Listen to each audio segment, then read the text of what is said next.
Bismillahirrahmanirrahim. Assalamualaikum warahmatullahi wabarakatuh.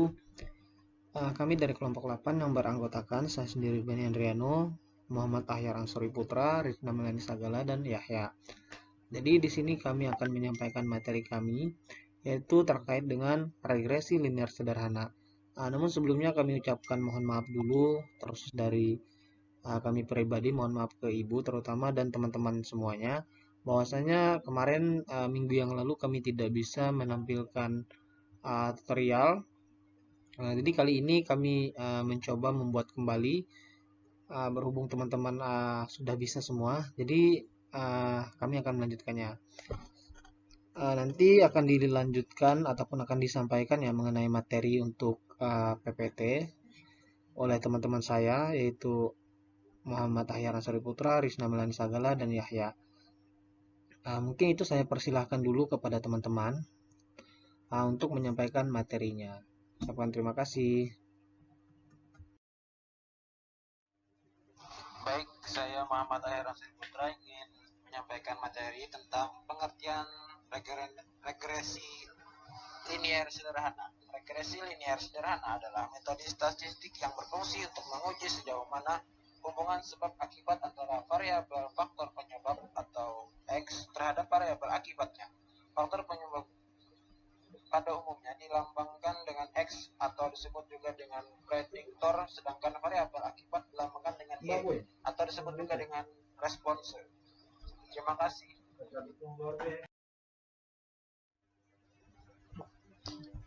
Baik, Assalamualaikum warahmatullahi wabarakatuh. Di sini saya akan menjelaskan lanjutan dari saudara Ayar di bagian rumus. Model persamaan regresi linear sederhana adalah seperti berikut. Y sama dengan A plus BX, di mana Y sama dengan variabel response atau variabel akibat atau dependen, sedangkan X sama dengan variabel prediktor atau variabel faktor penyebab atau independen. A sama dengan konstanta, B sama dengan koefisien regresi atau kemiringan, besaran response yang ditimbulkan oleh prediktor. Nilai-nilai A dan B dapat dihitung dengan menggunakan rumus di bawah ini. Bisa dilihat ada dua rumus. Baik, selanjutnya akan dilanjutkan oleh saudari Rizna. Sekian, terima kasih. Assalamualaikum warahmatullahi wabarakatuh. Assalamualaikum warahmatullahi wabarakatuh. Perkenalkan, nama saya Rizna Melani Sagala. Di sini saya akan melanjutkan materi selanjutnya, yaitu pengertian uji asumsi klasik. Uji asumsi klasik adalah persyaratan statistik yang harus dipenuhi pada analisis regresi linear berganda yang berbasis ordinal least square dalam kurung OLS. Tidak semua uji asumsi klasik harus dilakukan pada analisis regresi linear. Misalnya uji multikoliniaritas tidak dapat dipergunakan pada analisis regresi linear sederhana, dan uji autokorelasi tidak perlu diterapkan pada data cross section. Itu sekian pemaparan materi dari kelompok kami. Apabila ada kekurangannya, mohon maaf. Wabillahi taufiq wal hidayah. Wassalamualaikum warahmatullahi wabarakatuh.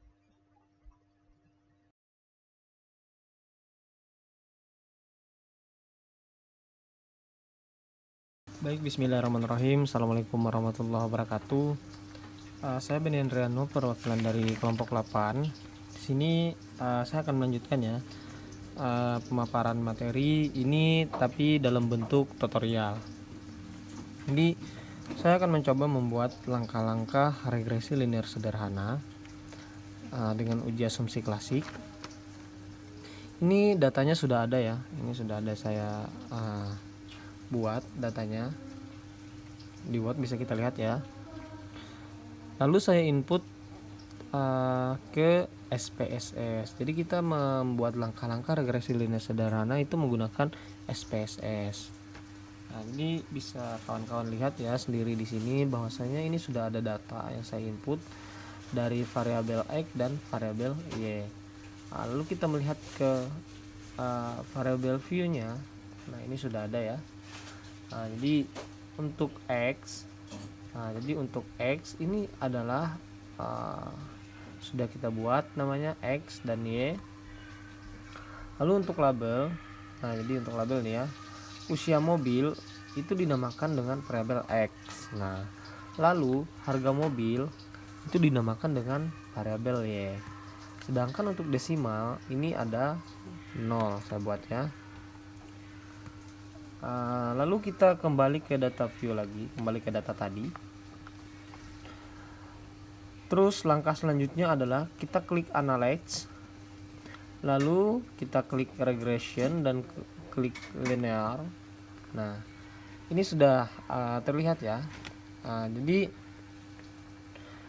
kita lihat ini ada usia mobil atau X dan harga mobil sama dengan Y.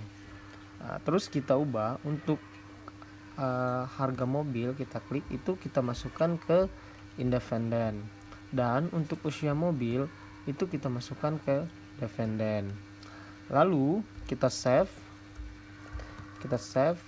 Nah, di sini kita save, lalu kita klik under standard. Nah, terus kita klik continue.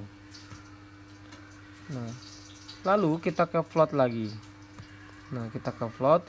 Di sini ada Zefred. Nah, Zefred dan Straight. Nah, jadi untuk Zefrednya ini kita masukkan ke variabel X. Kita klik, dan untuk Straightnya kita masukkan ke variabel Y. Lalu ini ada di standard residual float. Jadi jangan sampai lupa ya, ini kita klik histogramnya dan klik normal probability float. Terus kita klik ke continue, terus kita klik OK. Nah, jadi sembari kita menunggu ya, datanya muncul. Nah, jadi bisa kita lihat ya kawan-kawan, ini datanya. Data menggunakan regresi linear sederhana menggunakan asumsi klasik. Ini bisa kita lihat dari variabel enter, terus mode smart, terus ANOVA-nya juga bisa kita lihat di sini, dan koefisien residual statik. Nah, jadi ini sudah ada ya histogramnya. Tadi kita sudah klik histogram. Terus ini juga ada normal float. Nah, jadi regression standar residual dependent variabel usia mobil. Nah, jadi bisa kita lihat garisnya ini. Nah, lalu kita lihat kembali nih. Nah, di sini ada muncul variabel baru, residual. Ini muncul. Ini bisa kita lihat.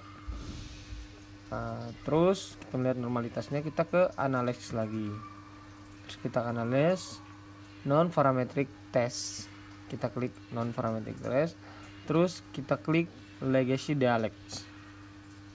Nah, terus ini ada satu sampel KS ya, kita klik. Nah, jadi ini kita masukkan under standardnya kita klik di sini, kita masukkan ke test variable list. Nah, ini untuk test distributionnya kita memakai normal ya, terus kita klik OK. Nah, maka kita akan melihat jadi regresi standar Frederick Flu. Ini unvar testnya. Ini kita lihat juga scatter plot dependent variable usia mobil. Ini bisa kita lihat ya teman-teman. Nah, ini juga. Oke, baik. Mungkin itu dulu ya hal sederhana yang saya sampaikan terkait dengan langkah-langkah membuat regresi linear sederhana menggunakan asumsi klasik. Ini salah satu langkah-langkah aja ya, langkah-langkah caranya, tutorialnya. Oke, baik, saya ucapkan terima kasih. Kurang lebihnya saya mohon maaf. Billahi taufiq wal hidayah. Wassalamualaikum warahmatullahi wabarakatuh.